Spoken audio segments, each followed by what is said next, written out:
Mr. Tenney, are you ready? And your sound works okay? I'm ready to go. All right. We have a little bit smaller, intimate crowd here tonight, or this afternoon, I should say. I'm just getting a text. I see Stephanie's joining us as well, which is great. Sound is good. The text message says that our sound is good. And there's Stephanie. How are you? Good. How are you? Good. Thanks for joining us. Absolutely. So we have a little bit of a smaller crowd, Okay. which is fine. You know, we have almost 30 now, and I'm sure the number will climb as the presentation goes on. You know, a lot smaller than our few hundred that we've been used to having, but it's the same kind of presentation. So maybe it's a little bit, they've had some of their questions answered. And I know we've been fielding a lot of emails and phone calls since our last forums as well. And so we've been able to engage with people personally and individually. So that might have helped too. But for those folks that do not know, let me do quick introductions. I'm Jamie Farr, I'm the Superintendent of Schools. We have Stephanie Knapp returning for round 2, and she is our Director of Special Programs. And then we have Vern Tenney. He's joining us, and he is currently now our Director of Student and Administrative Services. And so he's transitioned into a new role at district office.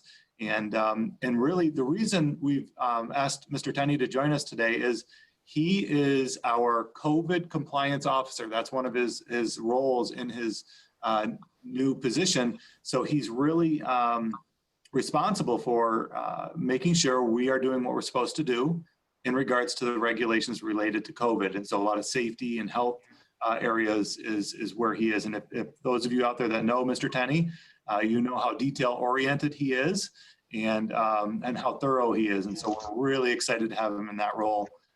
So that's great. What I would ask for folks to do is to kind of hold their questions until the end. We may answer some of your questions through the course of the presentation. And at that time, we'll start with answering questions when the presentation is over. Every now and then I will be checking my phone because I have folks out there listening. If we have sound issues or something doesn't come across correctly, they're letting us know so we can back step and restate things so it makes sense. And so again, if you can hold your questions till the very end, we will we'll answer them, and we'll be here for that. We've put in a lot of hours answering questions, and we're happy to do that. So why don't we just jump right into the presentation here. I'll share my screen, and we will, hopefully you can see that. Steph and Vern, you can see it? Okay, great. That means everyone hopefully can see it. And so let me work through the kind of the where are we now type of presentation before we get into the questions. So our planning for reopening for the 2021 school year. So last Friday on the 7th of August, Governor Cuomo did state that schools in New York, public schools in New York were ready to reopen. And if any state can reopen, New York can, because we're in the best possible position to do so. And so we're following that direction. We've submitted our plans. Some of you may have heard that some districts didn't submit plans. You know, our plans were submitted both at New York State Education Department and New York State Department of Health. They were required in 2 places. We've submitted in both. And so our plans have been reviewed and accepted. So really the governor said if the regional infection rate is at 5% or less, you can reopen. And our region is under 1%. In fact, New York State, across New York State was under 1% yesterday, I think at 0.89% if I'm not mistaken. But that number we follow every day, and it's usually looked at as a 5-day average is what we're looking at. That really determines, you know, can we reopen or not? So we're well below that 5% range. If the number climbs to 9%, that the reopening will be paused. And so not sure how that would work, but we're assuming that would be coming from from Albany and from the governor's office if they had to close schools back down or take a couple steps back with reopening. But when the governor spoke about schools reopening, he said there are additional things that we now must do. And so these were things that he added on Friday. And we're pretty used to being nimble and trying to pivot quick based on how we've been operating since last March. And so we've been able to respond to these things quickly. So districts have to add 3 more community forums. We've already hosted one. This is our second, and we have a third one next week. and one staff forum. And we already hosted the staff forum the other day as well. And so, and those are in addition to many forums we've already hosted. I think the governor making that decision and that determination is really a reflection of maybe perhaps some communities that hadn't hosted forums, and so he's requiring them. But even though we had already hosted them, the way he worded it is we had to host 3 more community and 1 more staff from last Friday until August 21st. And so we've added those additional forums. We also have to post our remote learning plan with a focus on equity. And so if we're in a remote learning situation, how are we providing access to people who need access? And I'll talk a little bit more about that shortly. We have to post a testing plan. And last week, you probably heard the governor talking a lot about schools testing. And even this week, referencing schools testing or random testing. I'll talk briefly about that shortly. And then post a contact tracing plan. And I'll talk about that. So here are our forums, the added forums that we were required to do. We already had the staff forum on August 11th. We've had one of the parent forums on August 11th. This is our second parent guardian forum, community forum today, and there's one more next week. We tried to switch the times up just to, to hopefully make it easier for families. If they couldn't make one certain time, if we had them all at that same time, they wouldn't be able to join. So we mixed it up a bit, hoping it would meet the needs of more people. And so I mentioned the other things he was requiring. One was the remote learning plan. You should have all received in Brave Square our reopening handbook. In there, there's a lot of details about remote learning and what that plan looks like, but specific to equity, all students are provided a device, and where families have no internet access, we will work with families to provide them internet access. I know right now we have about 75 T-Mobile hotspots that we will loan to families that may be in need of them. We had a different type of hotspot when we went to closure back in March, and the original ones that we had, they had a limited capacity. They couldn't do everything, and shortly after that, we transitioned to T-Mobile hotspots, and they seem to work well. And so we have additional hotspots this year that have full capacity that we would work with families to put out there. We also will have some areas you could go to in the community where you could be in your car and connect to district internet. One of those places I can tell you that exists right now is Braves Field parking lot. We have a strong wireless connection there, and you can connect to our internet there, but we may be adding more if necessary. Our testing plan and our contact tracing plan, this is in that handbook now, and it can also, that was shared on Brave Square, and it can also be found on our website, and it's updated continuously. And so just because we shared it as a PDF document handbook a week or so ago, last Friday, we're constantly updating this and editing it based on new information. So it's not a bad idea to continually familiarize yourself with what's in the document. It's not terribly long, it's about 20 pages, but there's important information in there. So the testing plan and contact tracing plan, really both of those are done in coordination with the Department of Health. The Department of Health takes a lead on both of those items. And so I facilitated a Zoom session with all the superintendents in Ontario County and the Ontario County Department of Health, Mary Beer, and a couple of her staff. And we worked on the language that you see here.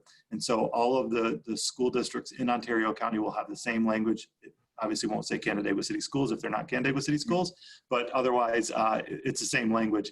We will work in unison with Department of Health. For example, for contact tracing, we will use our daily attendance.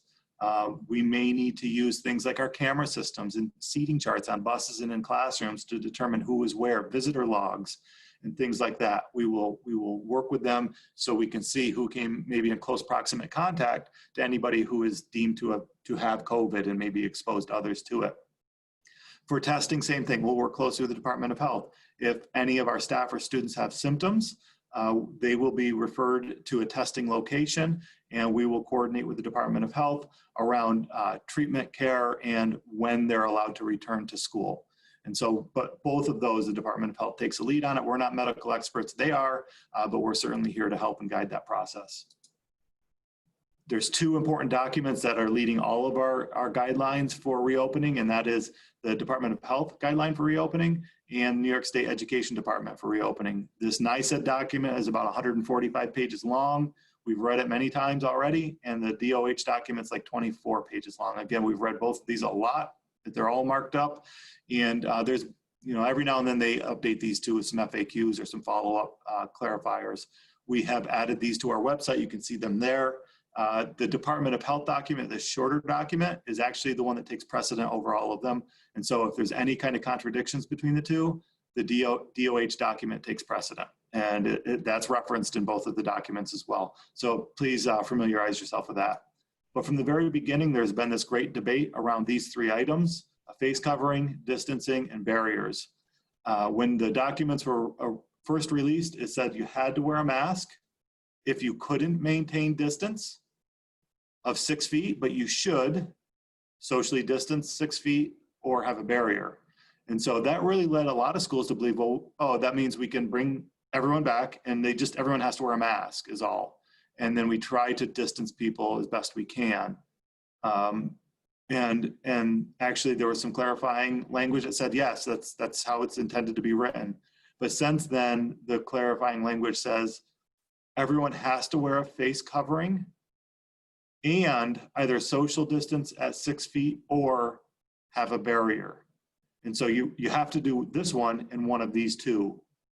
One of the things that I was doing recently, and this is just kind of a glimpse into what we're working with and what we're trying to figure out, had the idea that if everybody wears a mask, and that we know that a face shield, the shields are not a substitute for a mask, but if they wear a mask and a face shield, could the shield be a barrier? And so I actually just received an answer to that question the other day that no, that doesn't necessarily work. Other states have done that, I've recently found out, but in New York State, that's not allowed. That a mask and a shield doesn't necessarily mean we should violate the 6 feet when we can avoid it. So, we're just trying to find clarity and think of different ideas and options to keep our folks safe, our staff and students and families, but also educate people at the same time. So it's really a challenge. So just want to talk a little bit about all the feedback we've been trying to receive from folks.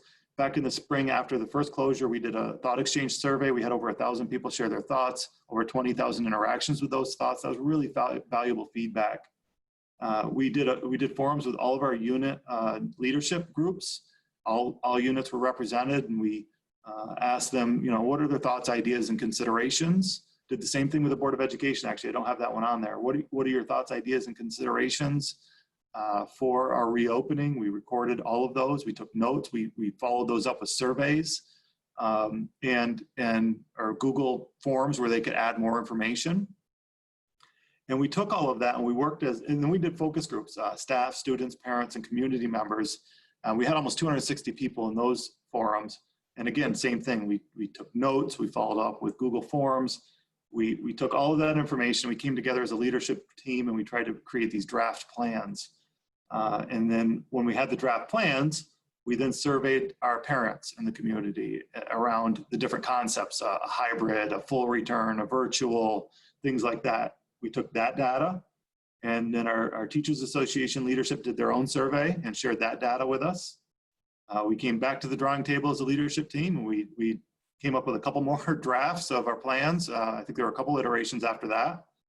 And when we thought we had a plan in place, we presented it to both staff and the community. We had about 900 people attend those sessions. We presented to the board, and then we solidified it and submitted it in the portals and sent out another survey. And that survey was due yesterday. And so let's talk a little bit more here. We have some common definitions that you see here. This was shared in Brave Square and it's on our website. This language is fairly familiar to most people who work in education, but if you don't, it might be different terminology that you're not familiar with. So we have those definitions available for people to see on our website so you understand what we're talking about. We've shared this graphic over and over again that essentially we have two options right now: a full virtual, where families could say, I'm just not comfortable, or I'm more susceptible because I'm immunocompromised, or I live with somebody who's immunocompromised. So I want to be fully virtual and learn from home for the first semester through January 29th. Some people have asked, why are we committing for so long? And the reality is building schedules takes months. And so we have about 2 weeks to rebuild schedules. for the start of the year, and then the semester affords us the holiday break, another about a week and a half to rebuild schedules when people make their next selection, if we're allowed to make selections, or if maybe the governor at that time has shut us down completely or has reopened us completely. And so there's the virtual learning option, and then there's the in-person learning option. But the in-person learning, it could be one of three things. It could be fully in person Monday through Friday, if we're allowed to and capable of it. It could be a hybrid where there's in-person Monday and Tuesday, but remote Wednesday, Thursday, Friday for students whose last name are A through K, and students whose last name are L through Z will be in-person Thursday, Friday, but remote Monday, Tuesday, Wednesday. And so this is where we are currently based on our current capacity. We have to wear a face covering and be 6 feet apart or a barrier. Our buildings are larger than most of the smaller schools around us.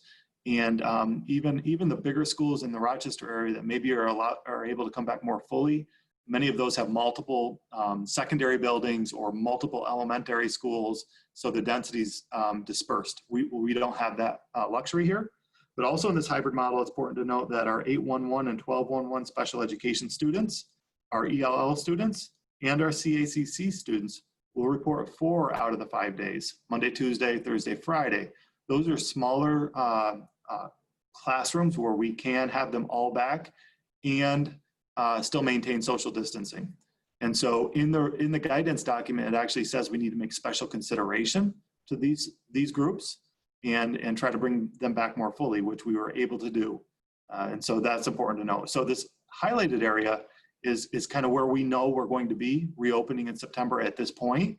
And then if the infection rates climb, or if the governor or our Department of Health shuts us down, this in-person option would shift to UPK-12 remote learning. They'd be fully remote, kind of like we did in the spring, but a little bit different in that there are some different expectations for remote learning from the state in the spring. There needs to be daily interaction between the school and the students. And so many of our staff did that. They did synchronous Zooming with their students and things like that. Or there was opportunities for daily interaction between staff and students. Well, we're required to take attendance daily. And so that will have to happen to some degree in remote. What's important to note here is this remote learning down below under the in-person, if we get shifted to there, it's important to understand that the way the content is delivered will be different than virtual. For people who sign up for virtual, there will be a daily schedule that students will follow. There'll be synchronous learning where they'll be basically Zooming or streaming with their teacher or that sort of thing. The reason we can't do that with this remote learning down here is many families won't have the capacity to do that. Their children will be at childcare and they will be working and therefore won't be able to support their child's Zooming or streaming a class during that time. So we have to deliver the content in a little more flexible way. That doesn't mean that there won't be opportunities for Zooming or streaming. It just means if there is, we have to record it or come up with different ways where students can engage in that same content at the time that works for them. And so the reality is, whether it's any of these levels here in the in-person model, the fully in-person, the hybrid, or the remote, based on what our infection rate is, or the virtual learning, those groups will be covering the same content, entirely the same content. So when people ask which one's more rigorous, they're the same. It's the same content. What might a day look like? So this is a question we get all the time. If I pick in person and we're at the hybrid, what might my hybrid days look like? And here's just a couple draft options. So what you'll see is cohort A through K, they'll come to school Monday and Tuesday and have that direct in-person instruction from their teacher. On Wednesday, Thursday, and Friday, they would be engaging in the content in an asynchronous way. There may be a video uploaded that the teacher recorded and put on Schoology that they would engage in, or in Seesaw they would engage in and learn from and perform some kind of an independent practice with on those 3 days. And then if I'm cohort L through Z, I would do the asynchronous lesson Monday, Tuesday, Wednesday, but the synchronous in-person lessons on Thursday and Friday. And as you can see, these synchronous lessons here on Thursday and Friday would be the same lessons the other group would receive on Monday and Tuesday. And so in person, you'd be receiving the same lessons, and then remotely, you'd be receiving the same lessons, both cohorts. All right, and so that's one option for our staff to consider. What we're looking to do, as you saw through the closure in the spring, all students, UPK-12 engaged with Learning and Schoology. That was the learning management system. What our primary school staff has asked for is to use a product called Seesaw for their learning management system for students to engage in the work. And so we'll make that shift. That is not unfamiliar to many families. It's what we've used for a long time, and there's a level of comfort with that. And so we will allow that shift. And so forth and so on. And so you can see the notes down below. You know, there'll be different forms of formative and summative assessments that will be given either in person or remotely. You know, we certainly would recommend that on the in-person days is when the summative assessments are given, just for consistency and access. And so we do have to take attendance every single day. That will be reflected in Infinite Campus, even attendance on remote days or virtual days, we have to take every single day. Now, what that might look like is it's not as though the teacher will log in and count all the students and then send them off to the day, but we will create some kind of an analytics that shows A, students logging into their devices, and B, work completion based on what's there for them in Seesaw and Schoology. And we'll create an analytic that will qualify for a daily attendance based on that. And I think that's about it there. Now here's another option. So this was one option that teachers could do to deliver the instruction. Here's another one under the hybrid model, where really it's a progression of, for this cohort, A through K, they would do a synchronous in-person lesson Monday, Tuesday, and then remote Wednesday, Thursday, Friday. And so while that synchronous lesson and that content they're covering here on this Monday for this cohort, that same information would be learned asynchronously here with this cohort. And so it would really be the teacher planning to cover content with a group of students in person, and that same content with a different group of persons asynchronously, either through something that they've submitted in Schoology, uploaded to Schoology that students would interact with, and then demonstrate that competency. And so it's just a little bit different way of looking at it. But again, as you can see, both models, every week, students will be getting 5 days of new content, new instruction, moving the content forward. It won't just be like when we first shut down and for a bit there, we reviewed previously covered content because we had hoped that the closure was a short temporary item, ended up being longer. And we shifted to new content. This will be new content every day. And so those are the two options. Again, Seesaw is how our primary school students will engage in the learning. Schoology is how the rest of the students will engage in the learning when they're remote. And in person, they'll be, all the notes and everything will be there. And then Brave Square is exactly how we will continue to communicate with everyone, how we have done in the past. Everyone has received these visuals. They're really kind of like a Cliff's Notes version of the handbook. And this came to you through Brave Square, and it's still again on our website if you want to check it out. But it's just a snapshot. What does our reopening plan look like in each building? So this is the primary elementary school snapshot. Here's the middle school, and here's the academy. And so again, those are on our website. We did send those to you on Brave Square. Check them out, familiarize yourself with them. And it's kind of an abbreviated version of the handbook. On our website, I've referenced it a few times. We have our handbook. And the one thing I haven't referenced is our FAQ. And so our FAQ is updated constantly. As we receive more questions from people, we answer them and upload them into the FAQ. And we also do respond to you via email when you ask your questions as well. So these are frequently asked questions. So if your question is just kind of a standalone and we haven't received that question often, and it might be more specific to you and your situation, we may not put it on there, but this is a document that's growing fairly regularly. And here are some of those frequently asked questions. And I just wanted to cover these before we open it up to questions from the group. Why can't students return 5 days per week? And so the answer to that is fairly simplistic. There are requirement to maintain 6 feet of distancing or a barrier. And so our elementary school is one of the biggest elementary schools in the state.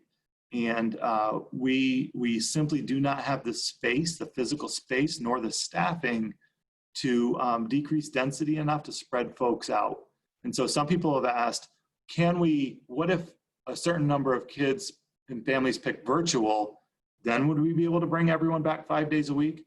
And the answer to that is yes, but the number we need is about 60 to 70% of our families would have to be virtual in order for us to have enough space. And right now we're at about 21% who have selected virtual, district average.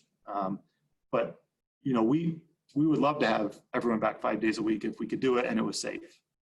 That next question though is the opposite. Why are we not starting virtual for everybody to start the year? And I chuckle when I see that because they're opposite questions, but we're getting asked that often from staff, from students, from families, from community. And what that tells me is how polarizing this whole situation is. That some people want a full return and feel like it's safe and we can fully return. And they're okay if they're less than 6 feet apart. And some families, they're not feeling safe and they're not ready to, even if we are socially distanced and have facial coverings. And so that's why we've tried to create a system that would meet the needs of as many individuals as possible, staff and students and families. And so if people are uncomfortable with it, they certainly could start the year and do the first half virtually and kind of see how things go. And if their comfort level grows, then they could return to the in-person model for the second half of the year. And if people are comfortable, they can pick the in-person and we'll see. And so right now we believe we're opening in the hybrid, but if things improve and some of the guidance has some leniency, maybe we could return people a little bit more fully as time goes on. But we're trying to make it a situation where it meets the needs of as many community members as possible, at the same time fully recognizing that it will be impossible to please everybody. If we choose virtual or in-person learning and it isn't working for us, can we switch? And so the answer to that is once the school year starts, we do not believe we'll be able to accommodate switching. And the reason I say that is because we have to basically take, right now, 21% of our students want to learn virtually. We have to take 21% of our staff and reallocate them to be virtual teachers. And so when people shift back and forth, we're not flexible and nimble enough to reallocate staff on the fly like that. And so we really do need people to understand, and we understand this is an ideal and we wish it wasn't that we're asking you to make such a commitment, but it's a massive strain on the organization to be able to try to shift even midway through the year, but to shift throughout the course of a semester would be nearly impossible, if not impossible. What happens if a student or staff member gets COVID? And so kind of going back to the previous thing around contact tracing and testing, we would work closely with the Department of Health. And so if they developed the symptoms and they were home, they would be quarantined, they would stay home, they would be tested. We would have to do contact tracing to see who is exposed to it. We may need to close down a classroom, a section of a building, an entire building, depending on the exposure, the amount of exposure, and what it'll take to do a full disinfection. We believe what we would do at this point, based on current guidance, is close down the classroom or the area or maybe even the building for 24 hours, disinfect, and then have everybody back.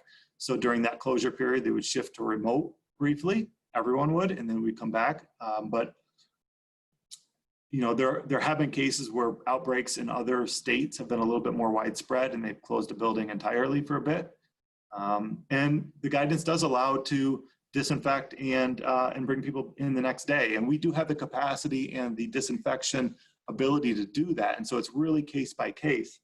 But if a staff or student member develops the symptoms while they're at school, every school has to designate an isolation room where that person is brought and evaluated by a member of our nursing staff. And if they do indeed have the symptoms, they will be, they'll wait for someone to come pick them up, or if they're old enough and can leave on their own accord because they drive or they're a staff member, they will go and they will go to a testing location and be tested. We'll be in communication to see what our next steps are with both that student or staff member and the Department of Health. And so that's really what happens. And it's all individual and situational based. And so every situation could be a bit different. We do believe students will still need the same school supplies. The only other thing you might want to add to that school supply list is a face covering. There is some debate out there right now whether or not like the neck gaiter or a bandana is effective. We are following that closely, and if the CDC or DOH deem them to be ineffective, then we will not allow those, but right now that has not been the case. And so we are asking that question. Actually, Mr. Tenney put that question out to the regional control room and copied in the study that Duke University released on it, just as, you know, a piece of evidence. I know they're probably aware of it anyway. What will the cleaning process be like in the buildings and bathrooms? You know, I've talked a lot here. Maybe I should pass this one over to Mr. Tenney and to talk a little bit about that, because I know he's been in constant contact and communication around the cleaning process. Mr. Tenney? Thank you, Mr. Farr.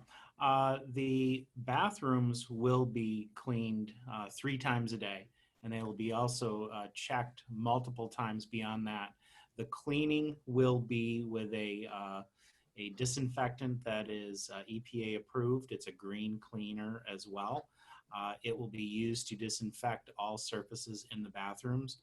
The buildings, your common areas, hallways, doorknobs, all of your high touch surfaces, those will also be cleaned multiple times a day with that same cleaner. Thank you. And what about classrooms? You know, what are we looking to do in classrooms and that sort of thing as well? Oh, great point. So inside the classrooms, every staff member will be equipped with a spray bottle and a cloth towel. After use, after a classroom use, say in the secondary where you do have changing of rooms, the teacher will have the opportunity to use the squirt bottle solution to wipe down all of the desks and chairs. We have some teachers that share workspaces, meaning teacher A finishes teaching and then teacher B comes in. Teacher B will have instructions on how to clean the keyboard, the mouse, the telephone, and we have explicit, instructions on how to use those common items, copy rooms, your touch screens for making copies for the adults, smart boards. Now, smart boards will not necessarily be cleaned, but we will be instructing all the adults and the staff members to use hand sanitizer prior to touching the smart board. We don't want to use a cleaner on the smart board because it could reduce the sensitivity it has. If we do have a situation where there is a child or an adult that does have COVID in the building and we go into a deep clean of that space, we will use a cleaner, but that is only if there is a case of COVID. And I'm only talking about the smart board, okay? Thank you very much. And I kind of mentioned this next question a little bit already, which will be more rigorous, and we'll cover more material, the virtual or in-person. Our expectation is they'll both cover the same amount of material. They'll just be doing so in a little bit different of a way. And then if I choose virtual, will I be able to take all the same classes as in person? We sure hope so. However, we cannot guarantee that yet. So right now, the survey has closed. People have filled it out. We do not have all of them. Phone calls are going out all afternoon today to the few hundred that still have not responded. We're looking for nearly 3,500 responses. I think we're about 400 short from that. And so a lot of phone calls are going out this afternoon to try to gain those selections. And if we are unable to get a hold of anybody, the default is hybrid, the in-person. And we are starting to build schedules. So already we were looking at what our numbers look like. And we started allocating and matching up staff who have pre-existing conditions that have asked to have accommodations to be either virtual teachers or to be virtual teachers. So we're already starting to look at that, but we really won't know the scope of whether or not we can offer all classes in the virtual model. There's a lot of singletons and standalones.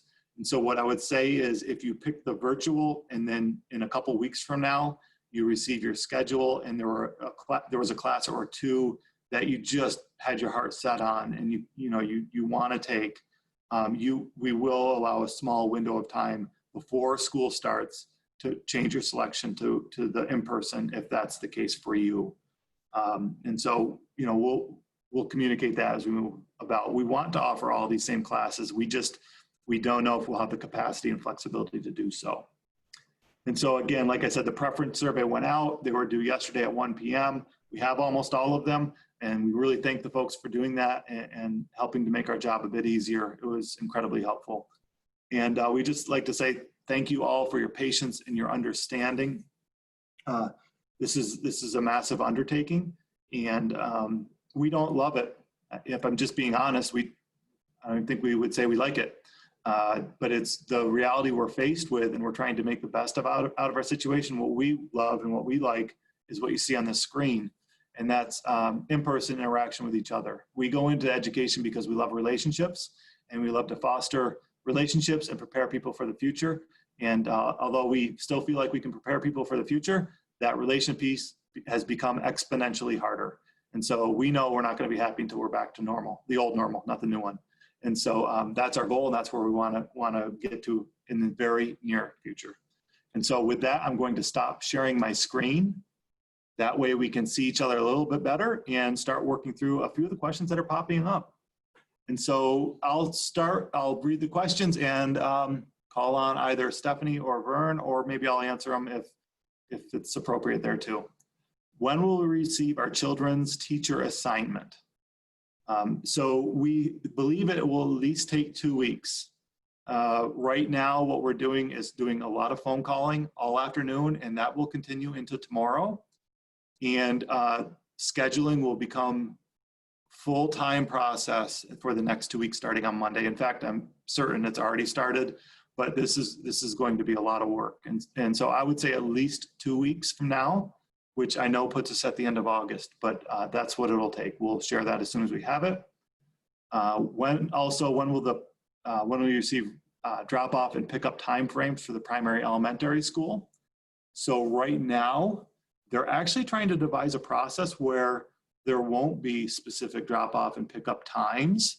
They've actually really looked at our space. And actually, Vern, do you want to talk a little bit about this? I shouldn't have even started answering it because I know you've been working with the team quite a bit around drop-off and pick-up. You're muted still. And if I was incorrect with saying there wouldn't be times, you feel free to correct me, but last I knew there wasn't. Maybe they've changed their mind now. So I apologize. I was trying to read the questions and get them on the Google screen here. So the primary elementary is the primary school facility that we are really looking at a very controlled drop-off and pickup. Our goal is to maximize student safety as well as be as convenient to families as possible. With that, we're trying to look at how to conduct drop-off and pickup where the students are able to be, especially the younger ones, UPK, K1 and 2, where they're able to be picked up and you don't, especially UPK, you're not bringing your child into the building.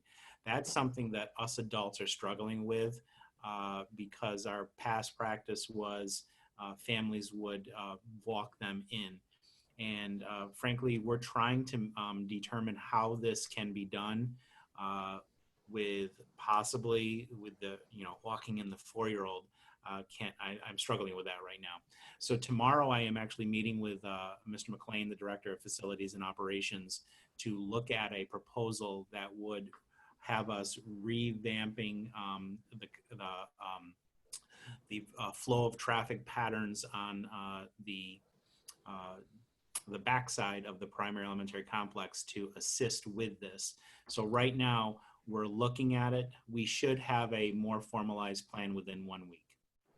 And I would just like to add to that, if you didn't join our forum the other day, you would have heard both principals, the primary school and elementary school principals, saying, that some of these situations, there will be improvements that come out of the situation we're in right now. And they felt pretty confident that this new drop-off and pickup process that they're trying to create would be something that they would maintain after this COVID situation is over, because they felt like it's going to be a significant improvement based on what you're accustomed to seeing. Thank you for that, Mr. Tenney. Next question is, have we considered using qualified substitutes for individual tutoring for students who may be struggling in class? And so I think there's two questions to that, or two answers to that. One is tutoring options. I've actually been engaged in some conversations with community organizations around providing tutoring sites for kids that might be struggling. And so we are talking about that. The other part, qualified substitutes, that's a tricky one, because Mr. Tenney, you're in charge of hiring a lot of our substitutes. And how long is that line of substitutes? Short. Yeah, we don't have a deep pool of substitutes right now, and of the substitutes that are applying right now, we are conducting interviews. I just did 5 interviews this morning, and I have one actually scheduled, hopefully for 6 p.m. tonight. So we're trying to improve or increase our substitute availability, our substitute pool, but it's a very small field to pull to interview from right now. That's not just Canandaigua. That's a national issue that people are dealing with right now.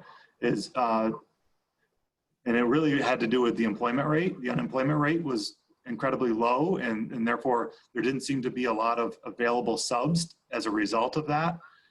And we know, or at least we're projecting, that we will need a significant amount of subs this year if there happens to be an infection or an outbreak or illness going around. And so we're trying to increase our subbing capacity just so we're prepared as well. But it's a great question. And we've even talked about reallocating some staff members to be available to support students who are struggling in school. And so do they have office hours where they can do one-on-one Zooms or small group Zooms and support kids for instruction? So we're continuing to talk about that, and we do see it as a need as well.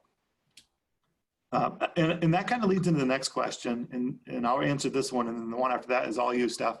How will reading intervention happen for hybrid learners? So right now we're early in that conversation, but we are looking at it in 2 different manners. One would be that in the hybrid model, reading intervention, let's just say your child receives reading intervention, for argument's sake, twice a week. Let's just say that for argument's sake. They would receive intervention once in person and then once through Zooming, remote, this type of a method, okay? Or the other option we're looking at is taking an intervention teacher and putting them in charge of all the remote days and virtual day intervention. And so they would provide all of their intervention to the kids when they're remote or virtual through synchronous processes like this. And so that's what it's looking like. I can tell you that this summer, we have 2 summer school programs. We have our extended school year program, which is Stephanie's program for students with an IEP. And we have another program that are for students to help close any gaps that might be there with learning. It's more of an intervention type of a summer school. And, some parents were reluctant based on what they experienced in the spring with that immediate closure and weren't sure how effective it'll be. I can tell you I've received a number of emails about both the ESSE program and this intervention program.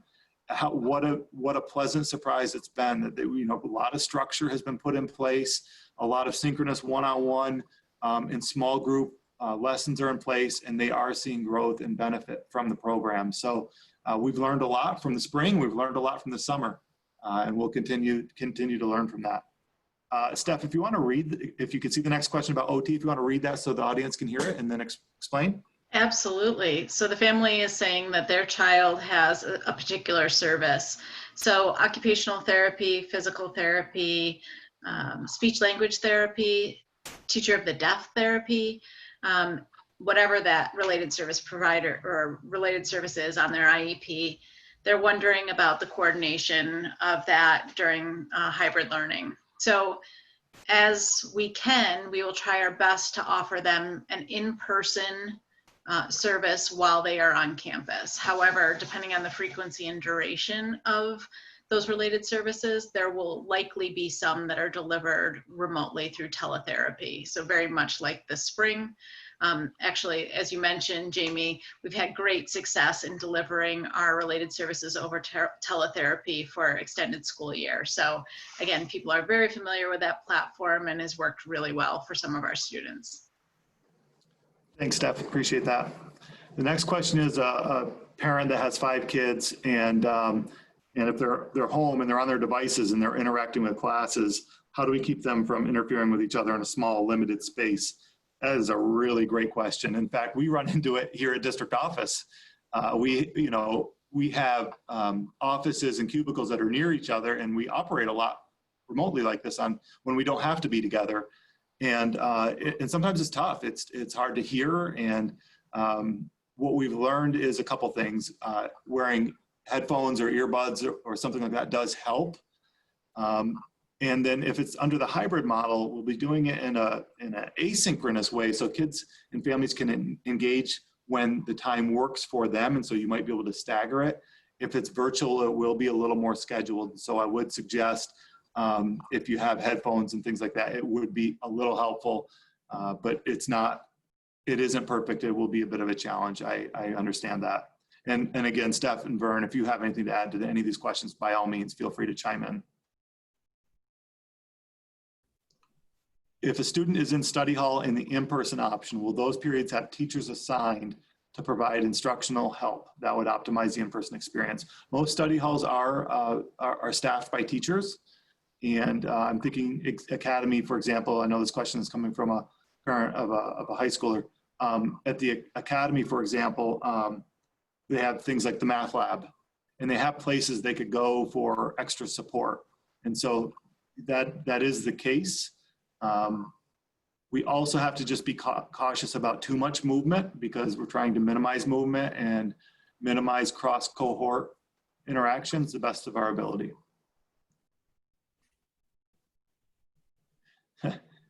This one is a shocker to me. Are the proportions of selections for virtual similar across the buildings? If you asked me what I thought would happen, I thought the older the kids got, the more they would select virtual. And so in other words, most people, the highest percentage would be at the academy, and the next highest would be the middle school. It's the opposite. And so 25% of our primary school students selected virtual. And again, I'm going off of memory. I think it's 23% at the elementary. I think it's about 20 or 21% at the middle school, and it's like 17% at the academy. It really was opposite of what I thought. Although at the same time, now that I think about it in hindsight, older kids are a little more social, and I suppose like that social aspect too, and maybe they feel a little more independent, and that they feel a little bit more like they can tolerate the masks and things like that.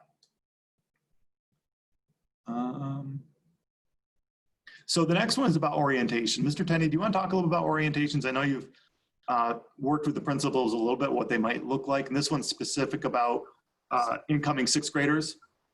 I know that the middle school, the academy, and your elementary school are trying to develop a virtual experience to deliver to the students, the age levels that are transitioning between buildings. So our 6th graders will have a virtual experience. I think it's called Braves Camp. They will be doing a virtual Braves Camp opportunity for your incoming 6th graders. Our Link crew, which is our freshman orientation, that is being planned right now and organized, and it will be a virtual experience.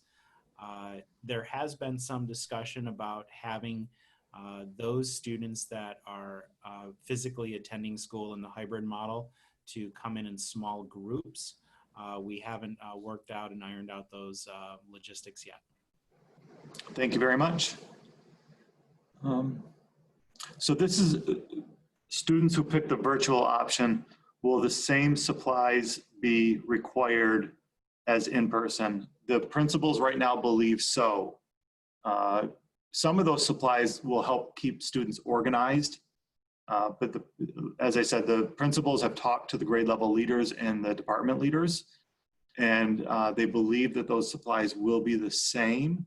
You may find that some of them are not needed, but our belief right now is that they will be the same, even if you're virtual. It'll help keep kids organized, and it'll help the teachers kind of reference certain binders and folders, so forth and so on, and so everybody knows what they're talking about. How will parents and community be notified when positive cases within the school are identified? And so that really is through the Department of Health, and we have to be careful about privacy laws. Mr. Tenney, do you want to talk a little bit about this?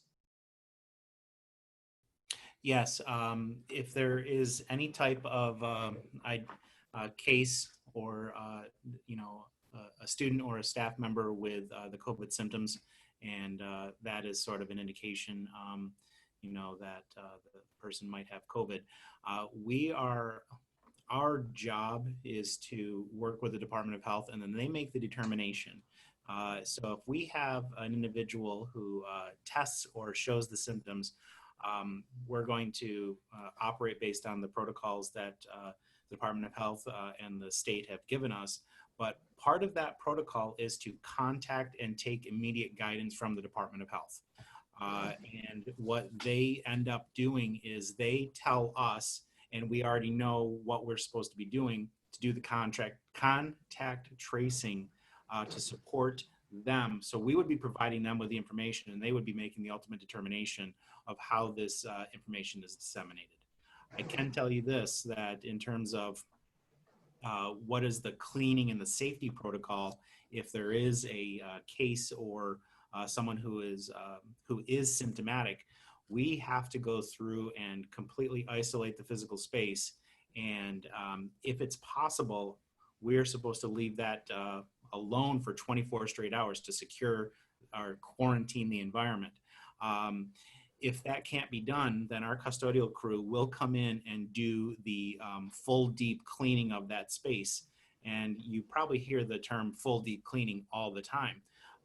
But what that would mean is they would come in and do a physical surface cleaning, and then come in with the spray mister that would disinfect all surfaces that weren't able to be wiped down and cleaned. So it's a dual action cleaning process. So if there is a positive test result or someone who is symptomatic, there are specific protocols that are governed by the Department of Health. Thank you, Mr. Tenney. And I would just add to that, that when there are positive cases, the contact tracing, what they're looking for is what's called close proximate contact to the individual who is COVID positive. And CDC defines close proximate contact as being within 6 feet of that individual without a mask for 10 consecutive minutes or more. And so if there's a positive case and your child was deemed to be in close proximate contact, or you as a staff member was deemed to be that, the Department of Health will call you and notify you. And so if we do say that there was a case, and we had that in the spring, if you recall, we did have a case of a student. We had many, many phone calls from parents saying, was my child there? And even from staff, was it one of my students? And because of privacy, we can't say yes or no. But what we can tell you is if you have not heard from the Department of Health, based on contact tracing, they've deemed that your child or you as a staff member have not had close proximate contact to that individual. And so that's kind of how the process works. And that's just kind of a glimpse into what it would look like. So this next question, I'm not sure I fully understand. So if either of you two understand, let me know, but it says, will high school CA students with no access to a car or Thompson Hospital be picked up, or I'm not sure. I believe Mr. Farr, the question was, if it's a high school child who lives near Thompson Hospital, will they receive bus transportation? And if that is the question, the Parish Street area and South Pearl Street, they are in the bus map area. So it's more than a mile and a half, I think it is, and they do receive bus transportation. If that's not the question, could you please resend us a question so we can better answer it? Thank you. The next one is, again, about, I think this is individual asked, will all classes be the same for the virtual learners? And this one specifically is saying even more about the elementary school. So we have enrichment classes at the elementary school for kids who qualify for literacy and math enrichment. And so wondering, will those be still offered? And they will. We are going to find ways to continue to offer enrichment opportunities for our virtual learners. And we have some concepts, but it will just be done, remotely. The drop-off, what will the drop-off look up like at the high school? Will it be different than the current drop-off? I can talk a little bit about this, but Mr. Tiny, do you have any detail that you'd like to share about this? Yeah, so the high school drop-off, the only changes that you will see is that the buses, the changes you won't see, the buses will still be dropping off at the bus loop, and students will disembark the buses in a more controlled fashion. They will be on the buses.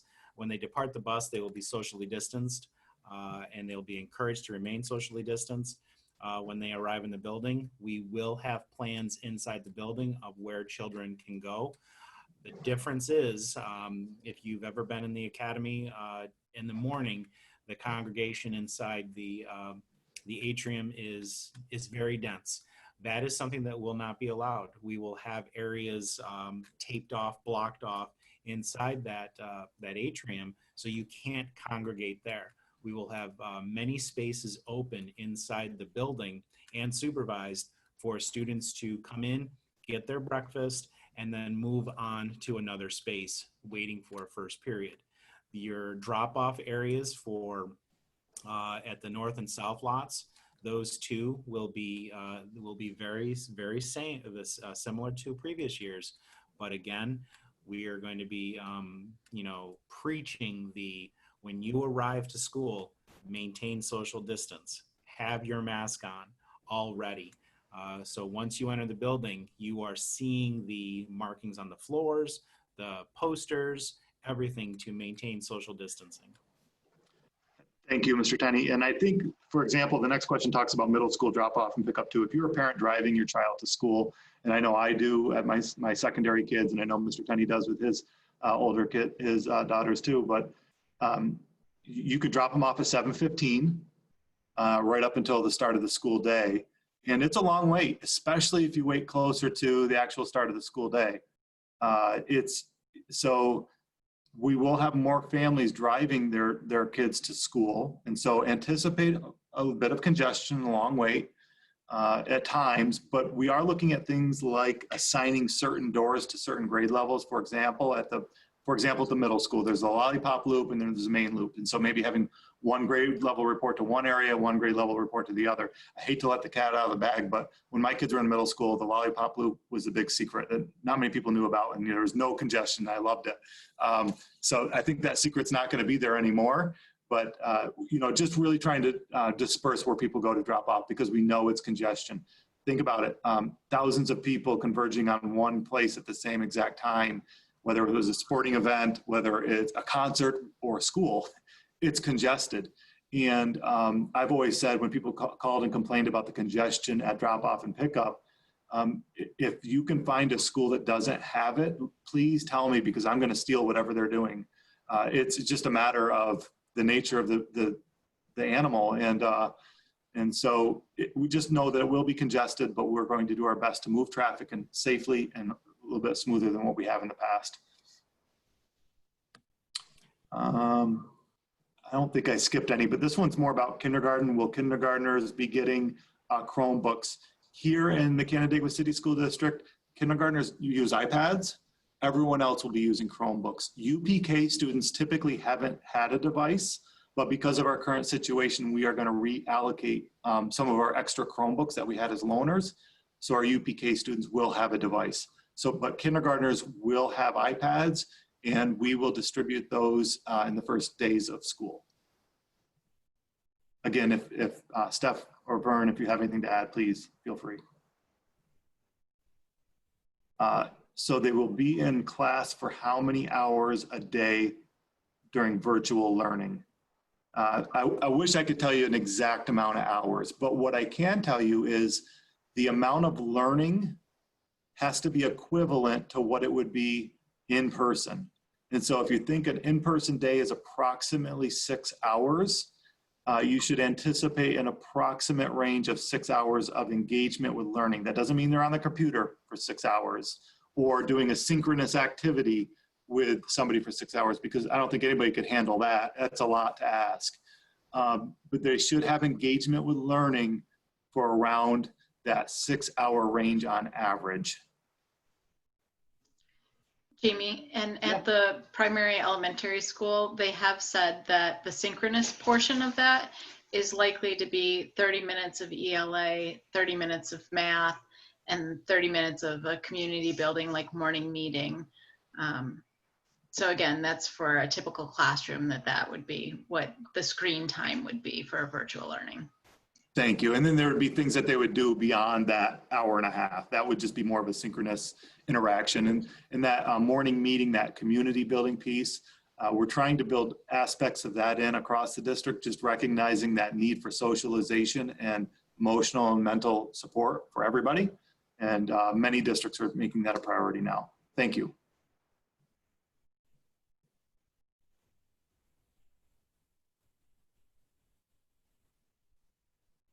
So will primary elementary school have a chance to meet their teacher, see their classroom before school starts?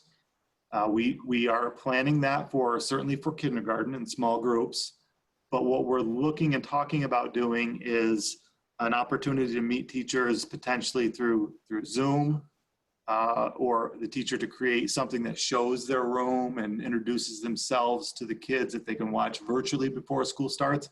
It's not ideal, it's not preferred, but we're trying to be responsible and but still help kids feel a sense of comfort and understanding. Vern, you want to add to that or no? I'm sorry, it just looked like you're about to talk. No, sorry, I didn't know if my mic was on or not. Yes, the importance of meeting and seeing the teacher, especially in kindergarten, is incredibly great. So our administration and our teachers are really going to be working hard on finding that way to do that, but do it in a safe manner. The hybrid model really does allow us with potentially very limited numbers to do that.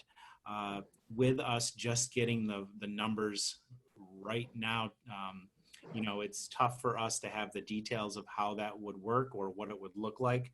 But we understand the incredible importance for our youngest learners and parents and guardians, how important that first meet and greet, see the space piece is. So anything that we can do to get that to you even before September 1 virtually is something that we're looking at doing.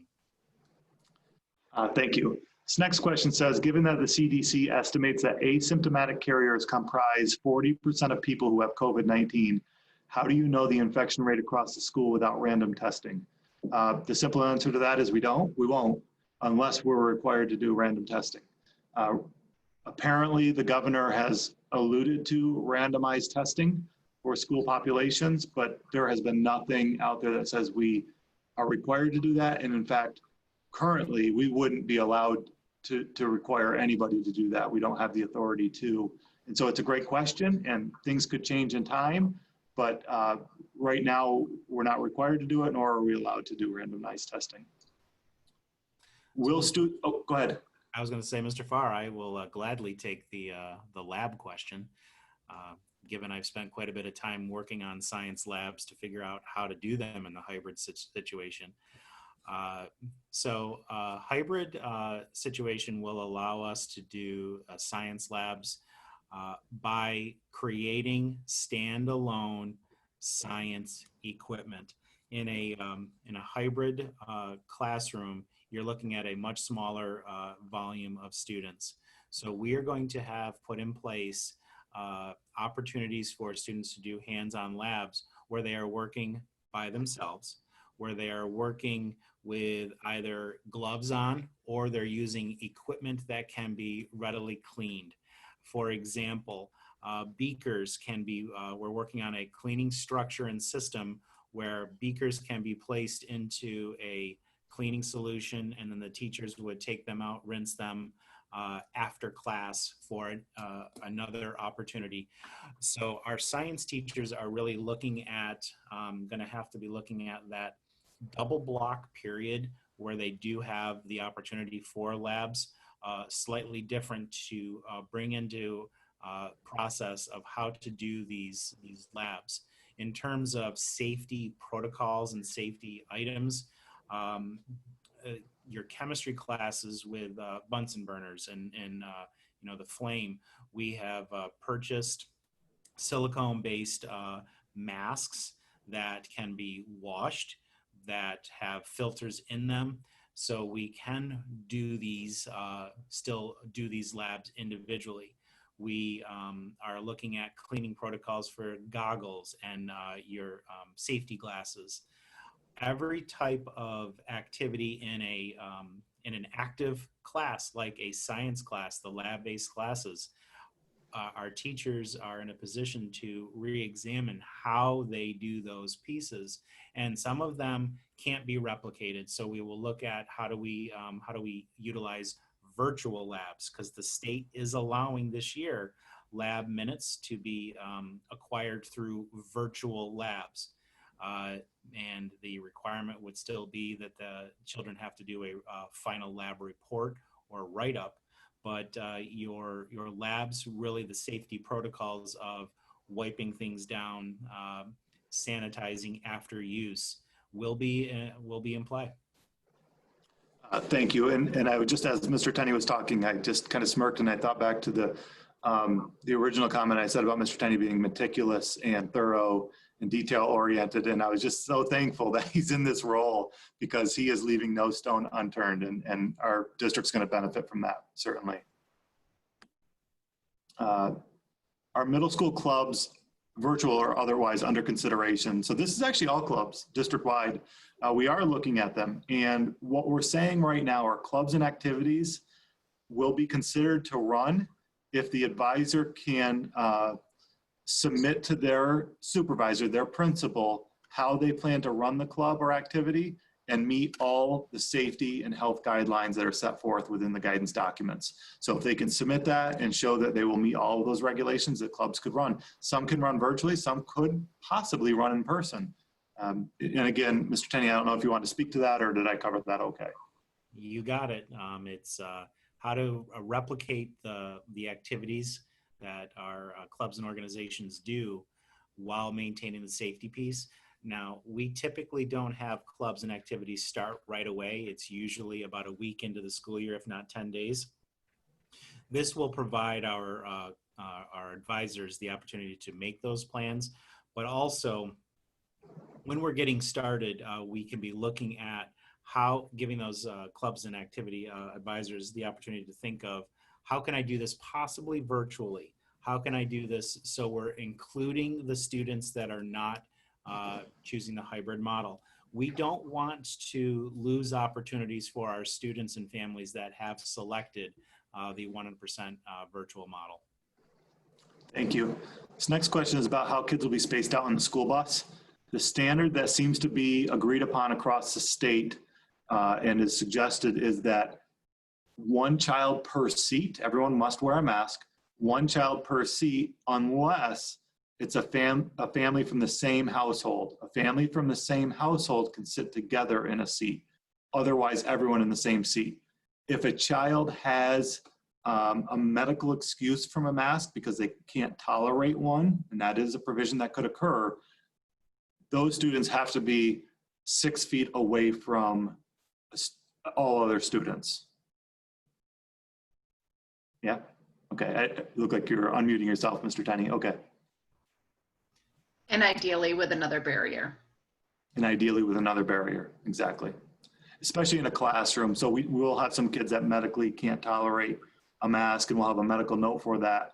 We will look for other avenues to keep everyone protected. Whether could they tolerate a face shield? It's not as effective as a mask, but it's more effective than nothing. We've ordered polycarbonate barriers, about 150 of those that we will utilize for students that have cannot tolerate masks. And so looking for things like that will be helpful. Do children have to wear masks in gym? In fact, they do. And in areas where you are going to expend energy, you have to be not 6 feet, but 12 feet away from each other. So things like physical education, chorus, you have to be 12 feet away from each other, and band, you have to be 12 feet away from each other.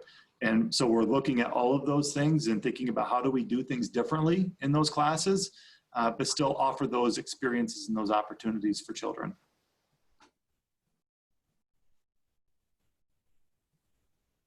And yes, mask breaks.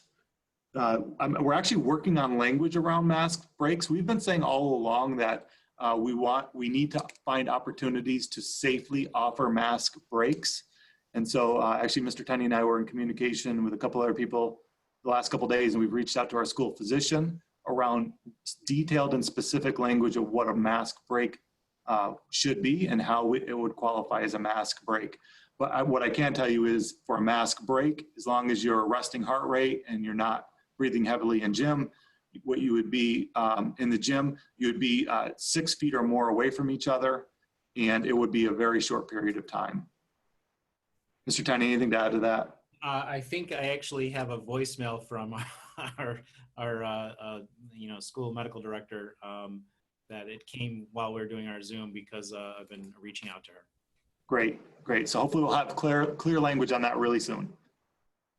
Is there parent training on Seesaw? We are working on parent training on a number of things that we would send out through Brave Square and then also have on our website, Seesaw being one of them. It is similar to Schoology, and what's the benefit of using a different app?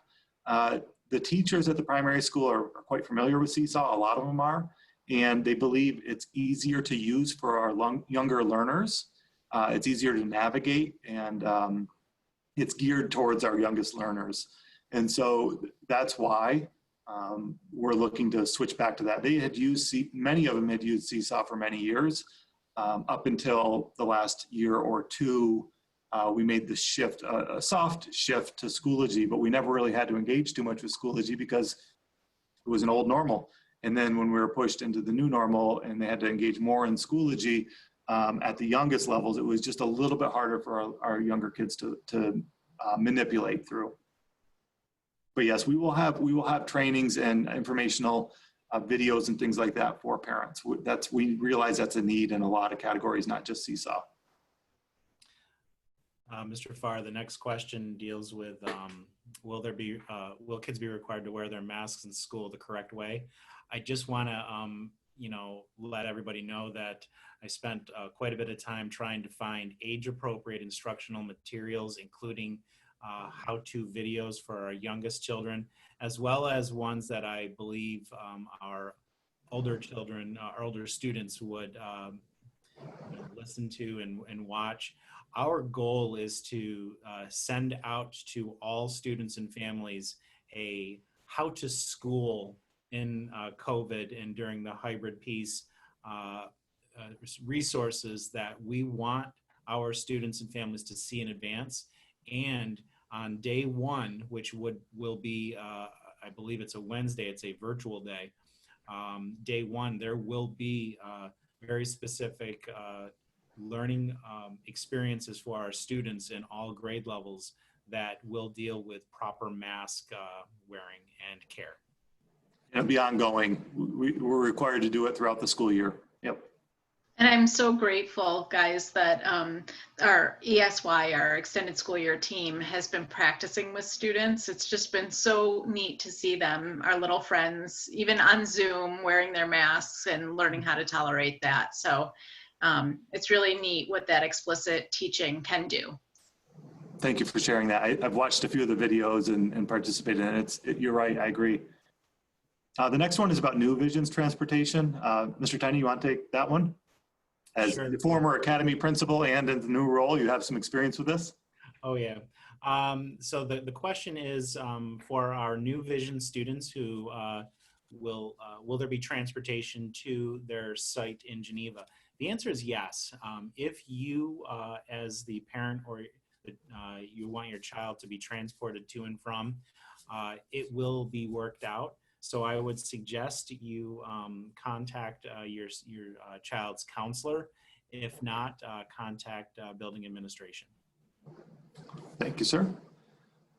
Here's a question about a sixth grader in orientation and just the anxiety going along with moving to the bigger building with bigger kids and lockers and where are they going because they're now moving from class to class and how stressful that is. The first thing I'll say to that is our staff at the middle school is amazing. And what you should know is the first week or so of school, even under normal circumstances, they don't dive into the academics right away. They really, they don't have kids move from class to class immediately in sixth grade. They actually do a day or two of orientation. They keep them in the same place or they move as a group from place to place and they set them up for success. They help them understand the routines and the expectations. And they certainly don't just say, figure it out. The staff has kind of an orientation process once school starts as well as, as well to help support that. What they are looking to do though is offer open house for sixth grade students in small groups where kids would be able to come in for a little bit of time with their family, wearing masks and be able to walk around with their schedule, find their classrooms, and I believe also even open their locker. That's not, the detail for that isn't completely entirely set yet, but it was a conversation we were having and a discussion we're having around offering that, especially for those sixth graders who, it's their first time in that building. And I don't know, Vern, if you have any more information about that at this point. I just want to commend our sixth grade staff. I've been in education for 23 years, and when my children were moving into the sixth grade, I was a wreck. They weren't, but I was. And watching what the sixth grade team at the middle school did for my children was incredible. It was amazing. So I have full faith and confidence in our middle school building, administration, and sixth grade teachers to not only help our children, but help you, the parent, with your anxiety with the transition, regardless of COVID. Yes, COVID will put a lot more safety protocols in place, but they are amazing with how they really do orient our children to middle school. They stay in a cohort for, I thought it was up to 10 days, and it was very powerful, and it did set up a great sixth grade year for both my children.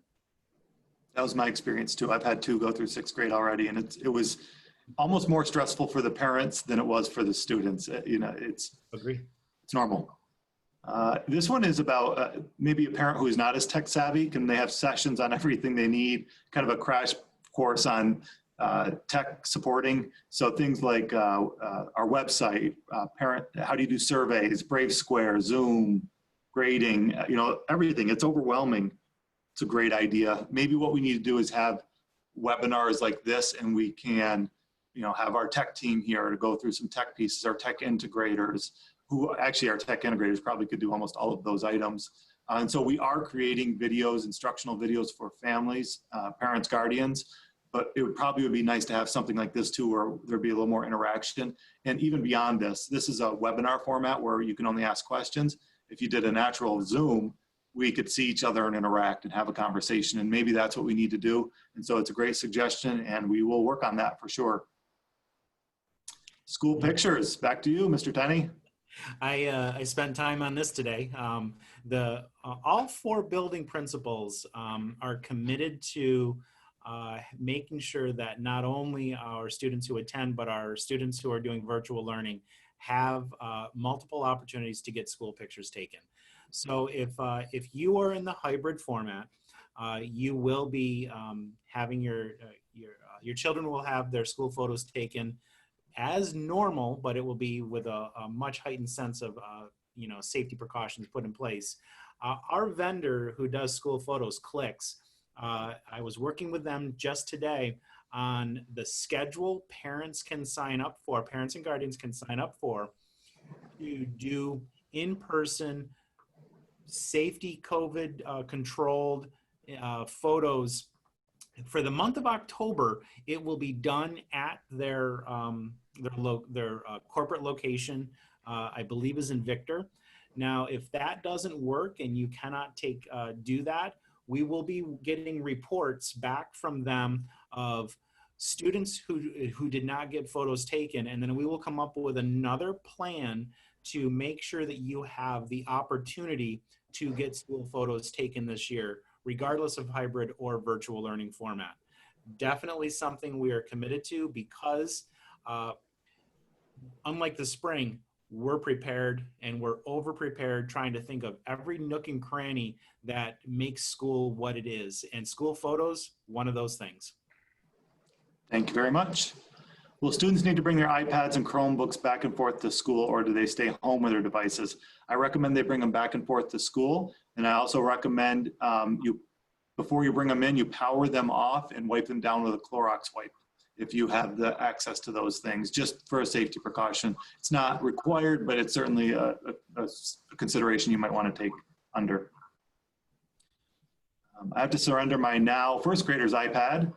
Who's responsible for removing their personal data? So our tech team actually, and that he might have like pictures and things like that on there. Our tech team does a factory reset on all of the devices that are recollected. And so we can take care of that. If there's anything on there that you are just worried about, feel free to delete that on your own. But our tech team does resets on those.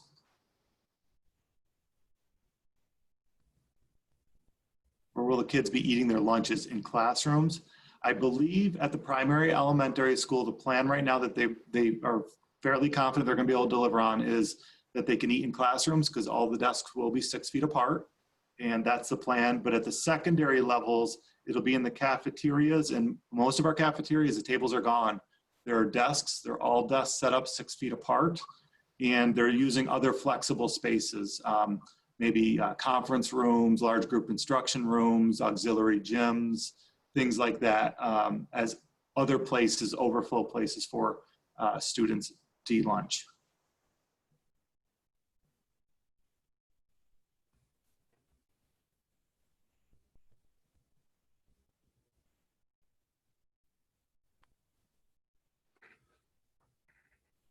So this next question is kind of a longer one, and it's referencing the close proximate contact to someone who tested positive. How does this account for trace amounts where someone may have sneezed on a desk or something along those lines? And so what we can do, keep in mind, if student A is sitting at a desk and then they change class periods and then another student sits on that desk, all the classroom staff will have a disinfectant that they can wipe the tables down between classes. So that's one piece. But we have seating charts and cameras in our hallways and things like that, so we can track who's going where. Certainly the trace distant amounts, there's probably some amount there's just contact tracing can't even cover for, and that's part of our inherent risk in society. But we feel like we can be pretty thorough with it. But so what we mean by cohorts is we have a A through K cohort on Monday and Tuesday, and the rest of the alphabet is on Thursday and Friday. So we have two large cohorts. At the primary elementary school, we have classroom cohorts that stay in their classroom most of the day, other than for lunch and perhaps PE, physical education. But at the secondary levels, they're not cohorting other than the alphabet cohorting. They will be moving to from class to class.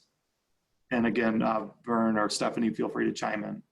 So I think a part of the question was also looking at possible strategies the parent could, encourage their child to utilize when they're going between classes.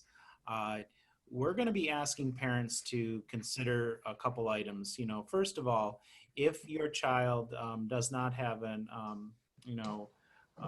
anxiety-related item where they cannot wear the mask, we need you to encourage them to wear the mask and wear the mask properly.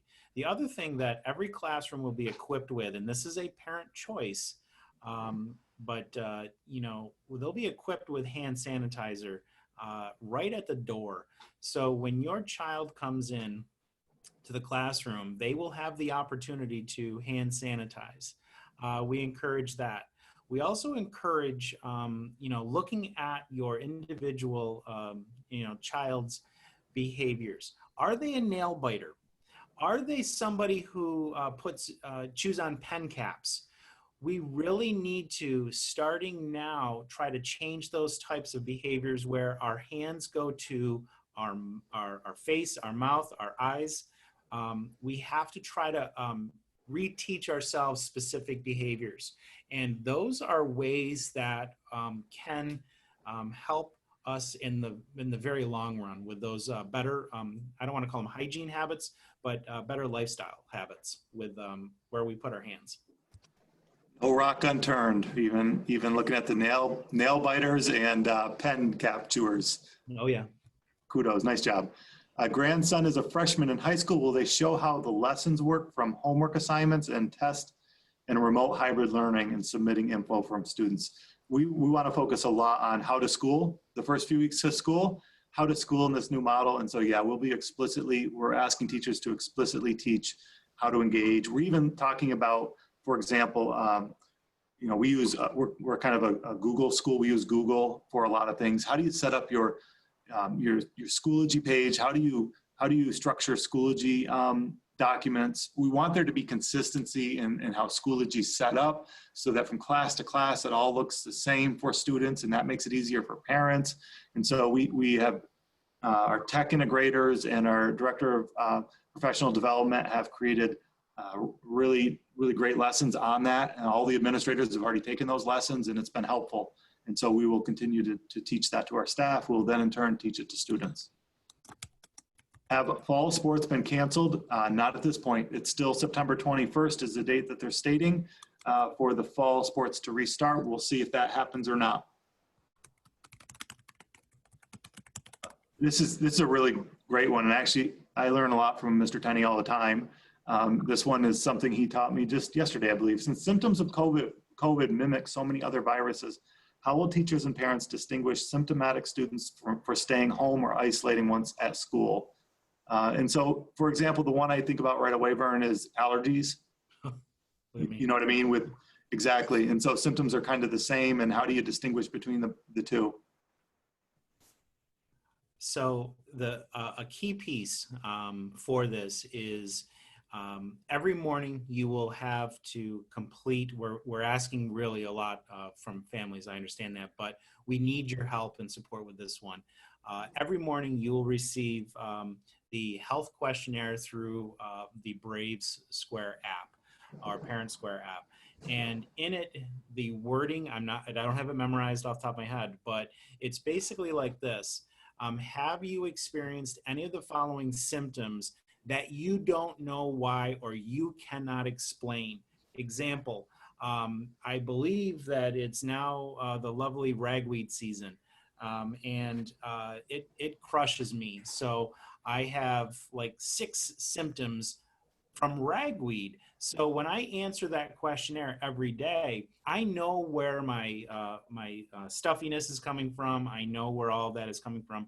So if you don't know where the symptoms can be coming from, then you do have to take those precautions. And if you have symptoms that you do not know where it's coming from, then we're recommending that you call your primary care physician or and seek guidance from them, because that is the critical key. We cannot ignore unknown symptoms, unknown fevers, those opportunities of, or those experiences in the past of, mild fever, got under control by some medication.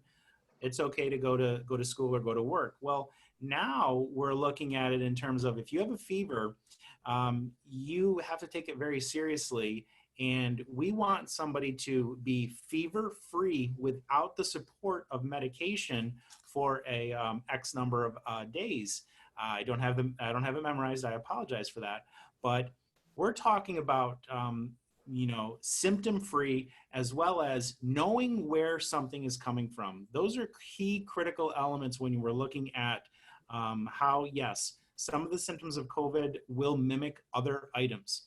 And if you have other viruses, don't hesitate. Get moving for, get in touch with your primary care physician or your medical practice. And one thing that I don't think we mentioned nearly enough is how fantastic our nursing staff is, and how informed and just knowledgeable they are. And so, we'll be working incredibly close with them, as well as the Department of Health.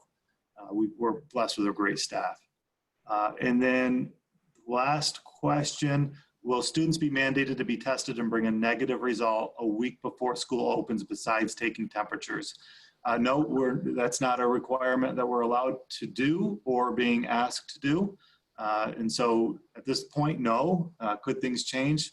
I think I've realized that things change all the time, and I don't know what we'll bring 3 weeks from now. But at this point, no, that's not a requirement.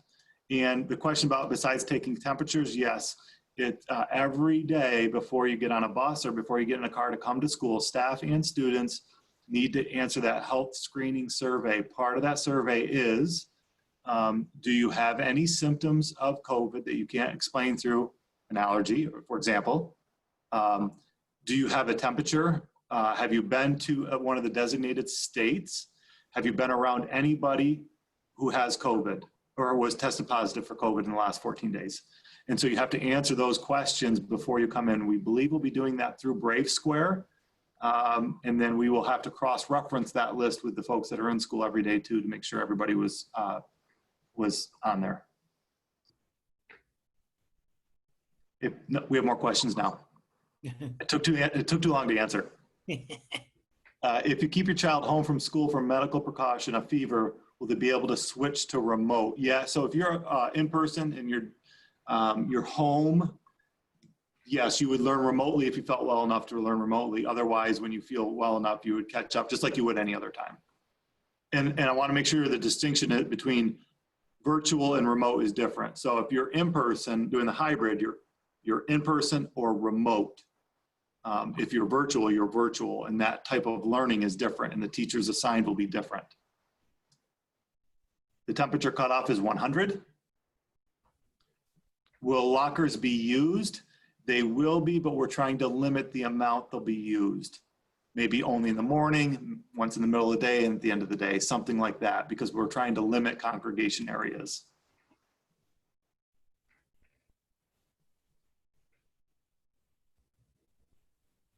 For high school students who respond to the daily health assessment, it will be sent to the parent, guardian, caregiver. So we will be asking them to complete the assessment, not the student. Steph, any last words about from the Office of Special Programs that you'd like to share? I know we only had a couple questions for you. We had a lot of questions for you the last time, so any words from the Office of Special Programs? Sure. One of the things that we just added to our Q&A document, because it was a question that many families had, is if they chose to homeschool. So they're not virtual, they're not hybrid, but they're literally homeschooling. Traditionally, we would ask them to bring their child in for a related service. However, for this year, so that we can really minimize the number of people that are coming in and out of the building, we are delivering all of our related services for that cohort remotely. So they will be engaged in teletherapy for that. Thank you so much. Yeah, these are one of those situations where we'll learn things new all the time and have to make new decisions. And And that'll be going on all year long. And maybe it's more effective. I know that we learned a lot with our remote CSE meetings. Our annual reviews were fabulous. Many parents participated in that venue. So maybe we'll just monitor and adjust. It's all new learning. Great, thank you so much. So we've made it through 43 questions in an hour and a half, and just over an hour and a half. We really appreciate everybody's time. We have one more of these sessions. I believe it's on Tuesday at noon. If I'm wrong with that, it's on our website, and we'll be advertising on social media, but I'm pretty sure that's when it is. And if there's further questions, we'll see you then. Thank you, Vern. Thank you, Steph. This was very informative and helpful. Have a great evening, everybody. Take care. Thank you.